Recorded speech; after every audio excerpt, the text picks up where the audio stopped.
Out ചെയ്തതിന് ശേഷം കുറച്ച് മഞ്ഞൾപ്പൊടി, ഉപ്പ്, പഞ്ചസാര. The main ingredient in masala is പഞ്ചസാര. അത് സ്കിപ്പ് ചെയ്യാതെ നോക്കാട്ടോ, അതാണ് അതിൻ്റെ ടേസ്റ്റ്. പിന്നെ എന്തെന്ന് വെച്ചാൽ അത് ചെയ്യുക. എന്നിട്ട് കുക്കറിൽ 3 വിസിലടിക്കുക. ജസ്റ്റ് ഒരു പേരിന് നമ്മൾ കുറച്ച് വെള്ളം ഉറ്റിച്ച് കൊടുക്കൂലേ, അതുപോലെ ഉറ്റിച്ച് കൊടുക്കുക. ചെറിയ തീയിൽ വെക്കുക. എന്നിട്ട് 3 വിസിലാകുമ്പോൾ ഓഫ് ചെയ്യാം. അപ്പോൾ നമ്മളെ മസാല റെഡിയായി. നെക്സ്റ്റ് നമ്മൾ ചെയ്യണമെന്ന് വെച്ചാൽ ദോശ ഉണ്ടാക്കുക. ദോശ ഉണ്ടാക്കാൻ എല്ലാവർക്കും അറിയാം.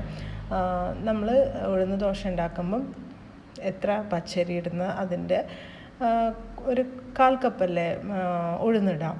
അപ്പം നമ്മൾ മസാല ദോശ ഉണ്ടാക്കുമ്പോൾ പച്ചരി എത്രയാണോ ഇടുന്നത് അതിൻ്റെ half quantity ഉഴുന്നിടാം.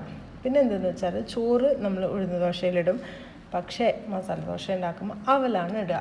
This is the tip four masala dosa. ഇനിയിപ്പം